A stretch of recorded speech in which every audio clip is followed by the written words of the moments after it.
En Radio Intereconomía comienza Negocios de Carne y Hueso, el programa para emprendedores, startups y pymes, con Mariló Sánchez Fuentes, un programa patrocinado por el Campus 360.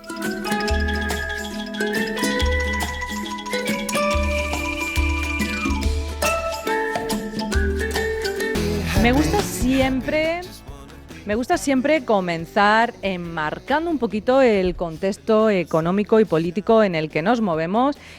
Políticamente la cosa está movida ahí fuera, pero vamos a tratar de abstraernos de lo que pasa ahí y centrarnos en nuestras necesidades empresariales. Así es que vamos a comenzar con Juan Luis Pedreño. Es ingeniero y doctor en telecomunicaciones en el campo de neurotecnología, inteligencia artificial y robótica inteligente, catedrático de universidad. Tiene varios premios en la investigación en la innovación y ha participado en la tramitación de leyes como la Ley de Startups, la Ley de Ciencia e Innovación o la Ley de Seguridad, Ciberseguridad. Es portavoz de Transformación Digital en el Congreso de los Diputados. Muy buenas, Juan Luis.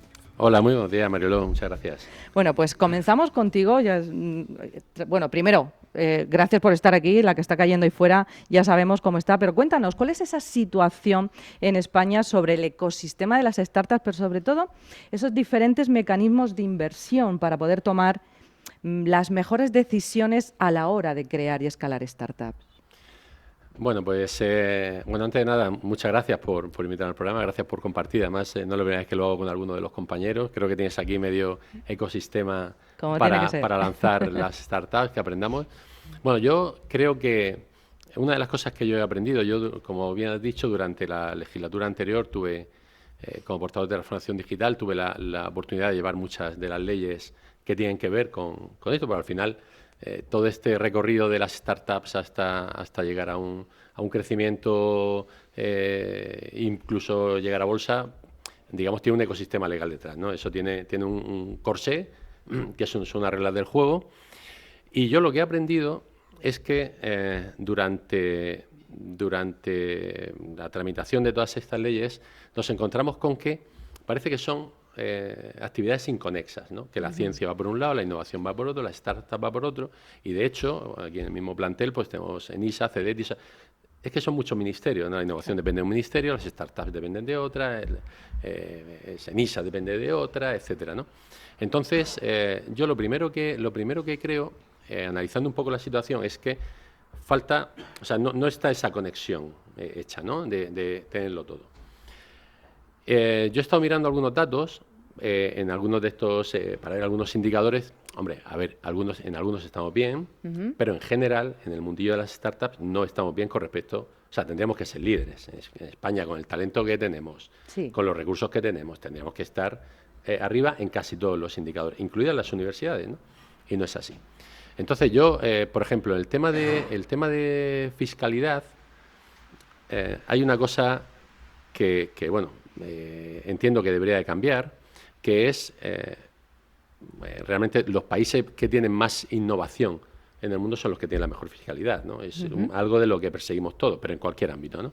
Entonces, ¿qué ocurre? Que la fiscalidad en España, por ejemplo, el 75% va a ayudas y el 25% va a incentivos fiscales, que es algo que no ayuda, es justo al revés. ¿Por qué? Porque la ayuda, te dan una ayuda para 2 años, y tú desarrollas esos 2 años, pero tienes una incertidumbre total al tercer año, y además una dependencia de las ayudas, ¿no? No va ligado al tema de los incentivos fiscales, ¿no? Esa es una de las consecuencias. Además, hay 8.000 millones de euros de los que invierte el Gobierno en iniciativas de este tipo, donde solo 600 millones están ligados a los incentivos fiscales. O sea, que no todo está con ese paraguas, ¿no?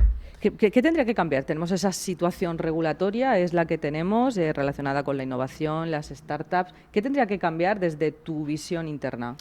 A ver, yo creo que habría que meter a todos los agentes en el juego. Por ejemplo, el tema de las en España tenemos 13 unicornios de 137 o 140 que hay en toda Europa.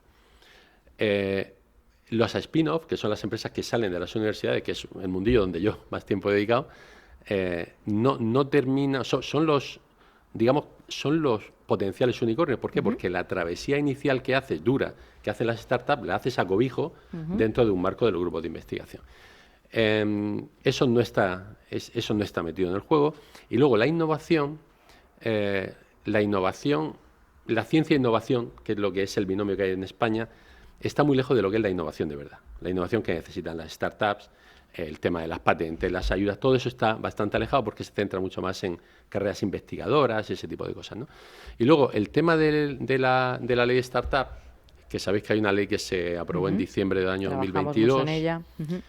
A ver, la ley de startups es una cosa que se está esperando, pero no es algo que esté revolucionando nada. De hecho, de 2021 al 2022 hubo un aumento tremendo, casi multiplicado por 4, los fondos de inversión que venían a invertir a España en las startups.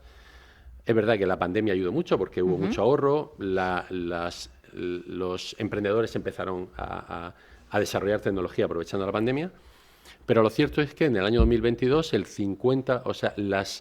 los fondos de inversión extranjeros en startups españolas se ha reducido un 40%. Es verdad que ha aumentado un 30% la inversión local, eso está muy bien, pero esto es un mundo muy global y muy competitivo. Entonces, ¿qué nos falta en la pregunta que tú me haces? Yo creo que tenemos que tener quitar la sobreregulación y centrarlo todo en algo que tenga que ver con la innovación, las startups, meter el mundillo de las universidades y crear esa conciencia, ese ecosistema emprendedor. Y por terminar, por ejemplo, una de las cosas que yo sí que he aprendido mucho y la he palpado es que falta una formación empresarial en los investigadores en las universidades. Bueno. Porque si queremos crear emprendedores en las universidades, que solamente el 11% de los que tienen estudios universitarios deciden emprender. Cuando yo empecé a dar clases hace 25 años, querían ser emprendedores todos.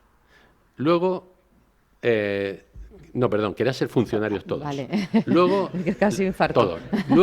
Luego ya cambió esa técnica, cambió esa dinámica, entonces ya querían emprender. Sí, y ahora estamos volviendo otra vez al nicho del funcionariado, de las grandes compañías y no asumir ese fracaso de emprender, que por cierto, ya acabo, en España, igual que estamos muy alejados del ecosistema emprendedor, de la cultura emprendedora, también somos los que menos empresas se cierran del emprendimiento. Es decir, aquí digamos que vamos a tiro hecho, ¿no? Es decir, el que emprende con la certeza de que luego no va a fallar, ¿no? Eso es una mentalidad muy distinta a la que hay en otros países que nos llevan a la delantera. Bueno, nos quedamos con sobreregulación, sobre todo, y esa unión del ecosistema y además esa formación.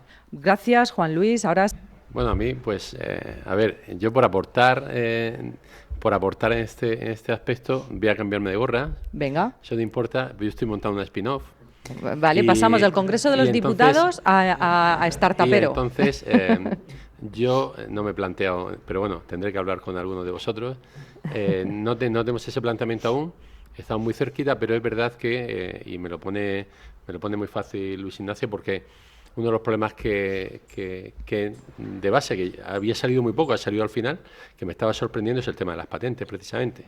En la Oficina Europea de Patentes y Marcas es 1 año y medio, 2 años para patentar una tecnología, y tienes una incertidumbre tremenda que es precisamente lo que más va a hacer que te valoren la empresa. Es uno de los indicadores, para mí, de los más importantes, que como no llegaba, pues aprovecho y ya... Bueno, no dipuntaba yo sin hilo, no me iba a ir yo de aquí sin que se hablara de las patentes, evidentemente, pero gracias. Y oye, y nos tienes que contar esa spin-off, Lo contaré en el próximo programa.